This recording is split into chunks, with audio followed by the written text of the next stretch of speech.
Bayangkan sebuah negara tanpa gunung emas, tanpa ladang minyak, tanpa hutan luas, bahkan tanpa sumber air sendiri yang cukup.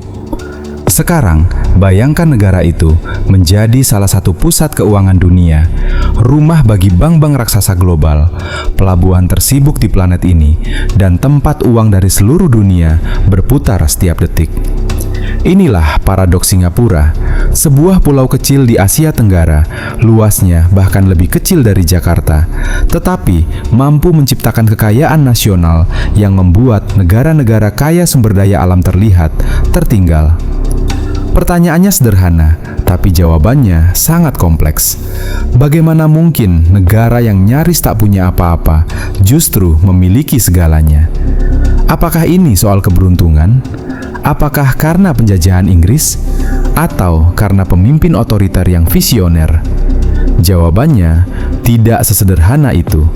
Karena jika kekayaan hanya soal sumber daya alam, maka seharusnya negara dengan tambang emas, batu bara, dan minyak melimpah menjadi yang terkaya di dunia. Namun kenyataannya, banyak negara kaya SDA justru terjebak dalam kemiskinan, konflik, dan korupsi. Fenomena ini dikenal sebagai the resource curse, kutukan sumber daya alam, dan Singapura adalah antitesisnya. Negara ini tidak pernah diberkahi alam, namun justru karena itulah mereka dipaksa berpikir lebih keras, lebih panjang, dan lebih disiplin. Dalam dokumenter ini, kita akan membongkar lapis demi lapis rahasia Singapura.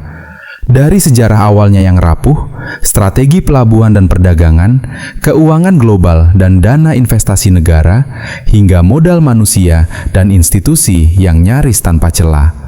Dan di akhir nanti, kita akan bertanya, apakah model Singapura bisa ditiru, atau justru mustahil diterapkan di negara lain?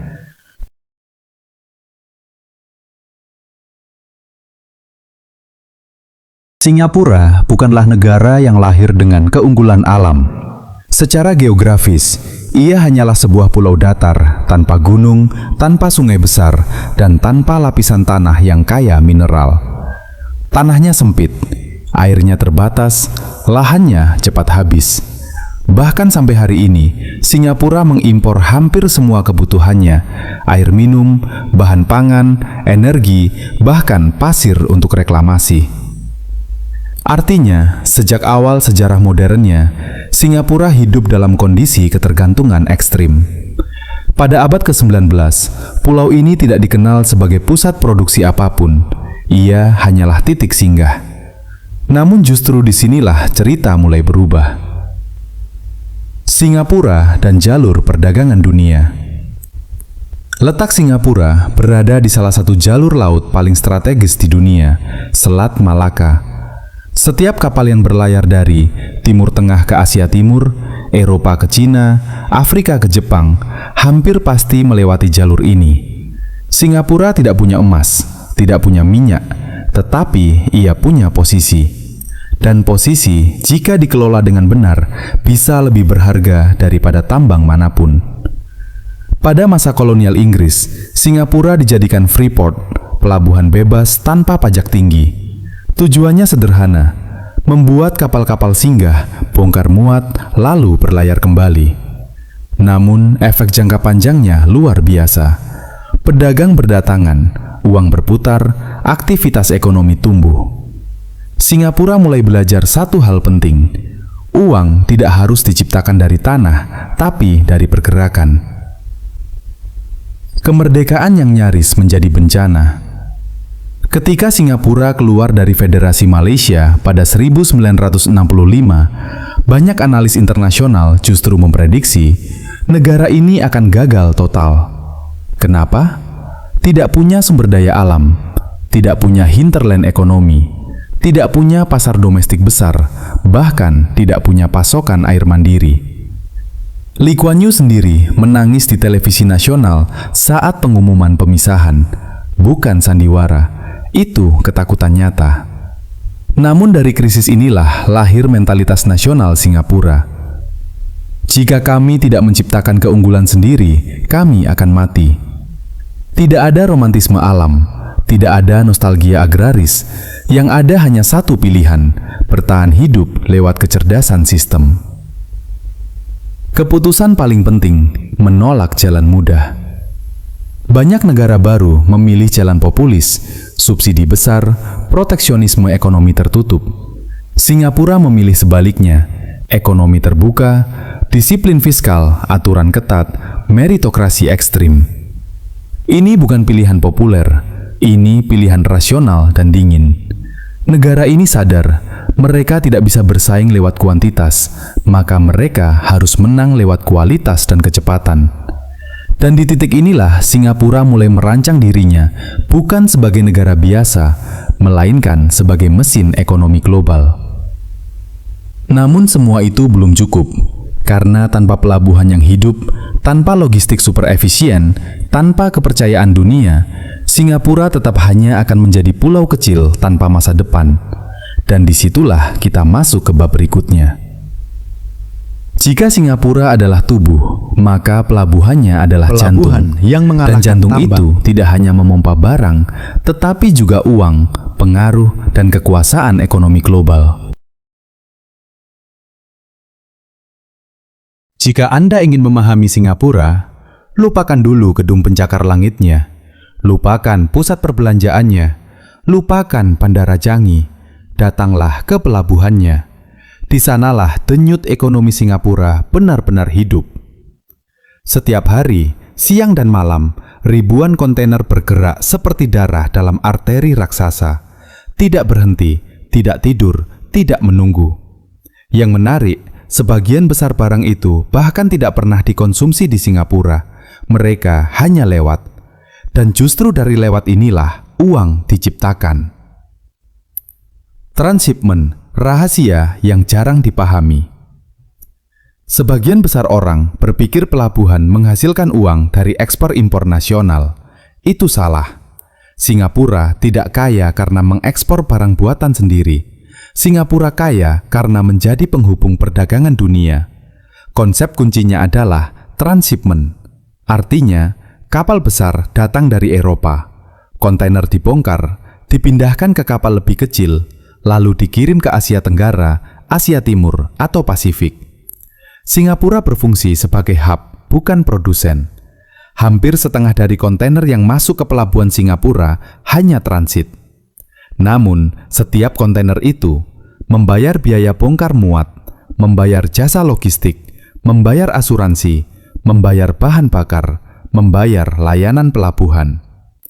Satu kontainer mungkin terlihat kecil, tapi ketika jumlahnya puluhan juta per tahun, itu berubah menjadi mesin uang raksasa. Temasek dan GIC. Jika negara lain memompa minyak dari tanah, Singapura memompa imbal hasil dari pasar global. Temasek dan GIC bukan sekadar lembaga investasi, mereka adalah mesin pengganda kekayaan negara. Dan yang membuatnya berbeda bukan ukuran uangnya, melainkan cara berpikirnya. Pola umum negara kaya sumber daya alam yang gagal.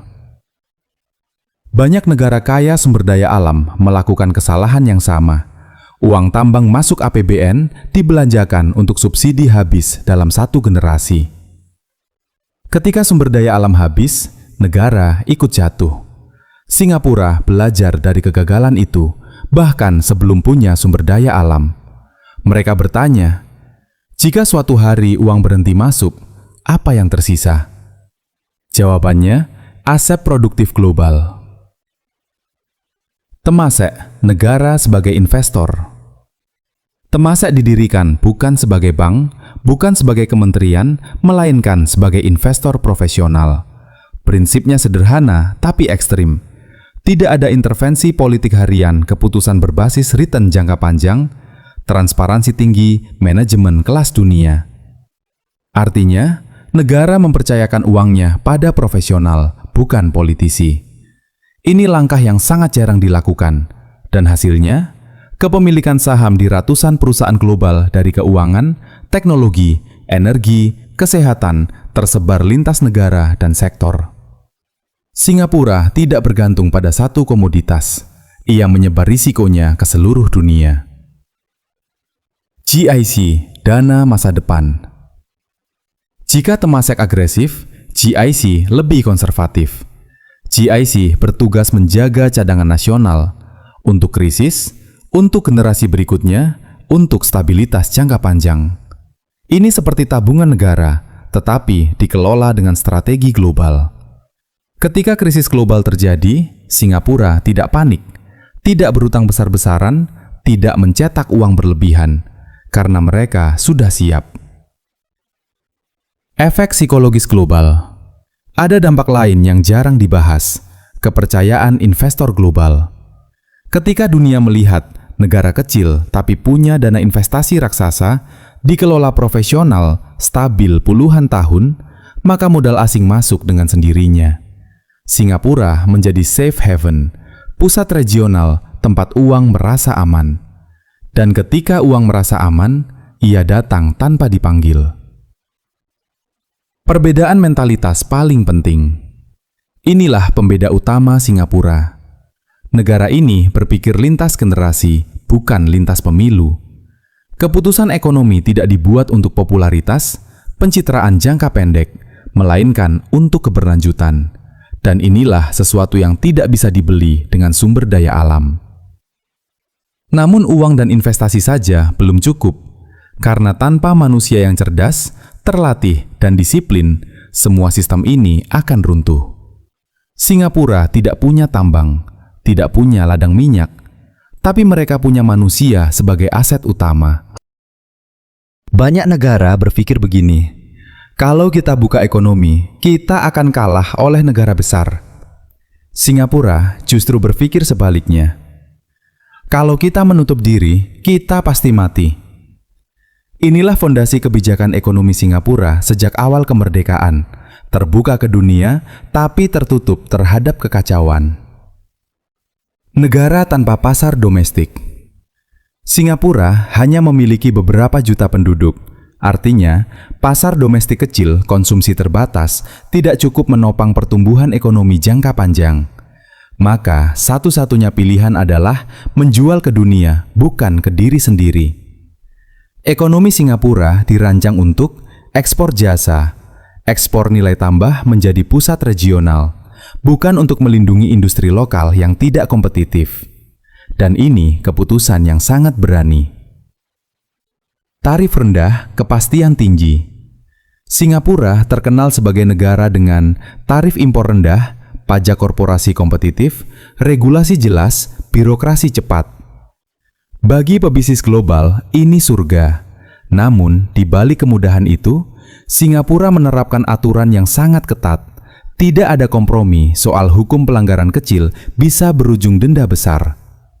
Korupsi dihukum tanpa pandang bulu. Kombinasi inilah yang unik, mudah masuk tapi sulit bermain curang. Meritokrasi tanpa kompromi. Singapura menolak satu hal yang banyak negara pertahankan, nepotisme. Promosi jabatan, baik di pemerintahan maupun BUMN, berbasis kompetensi, kinerja, integritas, bukan koneksi, popularitas, loyalitas politik. Hasilnya, birokrasi efisien, keputusan cepat, kebijakan konsisten.